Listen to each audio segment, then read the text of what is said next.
പ്രണാമങ്ങളുടെ എല്ലാ പ്രേക്ഷകർക്കും ഇടവെട്ടി ശ്രീകൃഷ്ണസ്വാമി ക്ഷേത്രത്തിലേക്ക് സ്വാഗതം. ലോകമെമ്പാടുമുള്ള ഇടവെട്ടി ശ്രീകൃഷ്ണ ഭഗവാന്റെ ഭക്തജനങ്ങൾ കഴിഞ്ഞ ഒരു വർഷക്കാലമായി കാത്തിരുന്ന ആ പുണ്യദിനം ഇതാ സമാഗതമാകുന്നു. എല്ലാ വർഷവും കർക്കിടകം 16-നാണ് നമ്മുടെ ക്ഷേത്രത്തിൽ ഔഷധ സേവ നടക്കുന്നത്. ഇപ്പോൾ രോഗങ്ങൾ വരുന്നതിന് ഏറ്റവും അധികം സാധ്യതയുള്ള കർക്കിടക മാസത്തിൻ്റെ മധ്യദിനത്തിൽ ക്ഷേത്ര സന്നിധിയിലിരുന്ന് ആചാര്യന്മാർ ചൊല്ലിത്തരുന്ന മന്ത്രം ഏറ്റുചൊല്ലി അരയാലിലയിലാണ് ഈ ഔഷധം ഭക്തജനങ്ങൾക്ക് നൽകുന്നത്. ഒരു നേരത്തെ ഔഷധ സേവ കൊണ്ട് ഒരു വർഷം മുഴുവനും സർവ്വരോഗങ്ങൾക്കും ശമനം ലഭിക്കുന്ന ഇടവെട്ടി ഔഷധ സേവ 2026 ഓഗസ്റ്റ് 1 ശനിയാഴ്ച രാവിലെ 5 മണി മുതൽ ഉച്ചയ്ക്ക് 2 വരെയാണ് ഈ വർഷത്തെ ഔഷധ സേവ. തൃശ്ശൂർ ബ്രഹ്മസ്വം മഠത്തിലെ ആചാര്യന്മാർ ഔഷധ സൂക്തം ജപിച്ച് ചൈതന്യവത്താക്കിയ ഔഷധക്കൂട്ട് അരയാലിലയിലാണ് ഭക്തർക്ക് നൽകുന്നത്.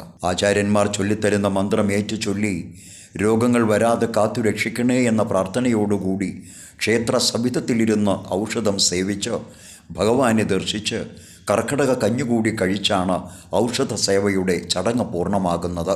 ലോകമെങ്ങും സൗഖ്യം നിറയ്ക്കാൻ അവതരിച്ച ഭഗവാനാണ്. അതുകൊണ്ട് തന്നെ ഈ ഒരു ഔഷധം എന്തിനും ഒരു ഔഷധമാണ്, എന്തിനുമുള്ള ഒരു ഔഷധമായിട്ടാണ് കരുതുക. അപ്പോൾ ലോകമെങ്ങും സൗഖ്യം നിറയ്ക്കാൻ അവതരിച്ച ഇടവെട്ടി ശ്രീകൃഷ്ണ ഭഗവാന്റെ സന്നിധിയിൽ ഈ വരുന്ന കർക്കിടകം 16 ഓഗസ്റ്റ് 1 ശനിയാഴ്ച നടക്കുന്ന ഔഷധ സേവയിലേക്ക് എല്ലാ ഭക്തജനങ്ങളെയും ക്ഷണിക്കുകയാണ്. ഒരു നേരത്തെ ദർശനം കൊണ്ട്, ഒരു നേരത്തെ ഔഷധ സേവ കൊണ്ട് ഒരു വർഷം മുഴുവനും സർവ്വരോഗങ്ങൾക്കും ശമനം ലഭിക്കുന്ന ഒരു പുണ്യദിനമാണ്. അപ്പോൾ എല്ലാ ഭക്തജനങ്ങളെയും ഇടവെട്ടി ശ്രീകൃഷ്ണസ്വാമി ക്ഷേത്രത്തിലേക്ക് ക്ഷണിക്കുന്നു.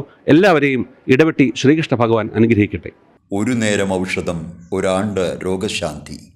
ഇടവെട്ടി ഔഷധ സേവ 2026 ഓഗസ്റ്റ് 1 ശനിയാഴ്ച കാലത്ത് 5 മുതൽ ഉച്ചയ്ക്ക് 2 മണി വരെ.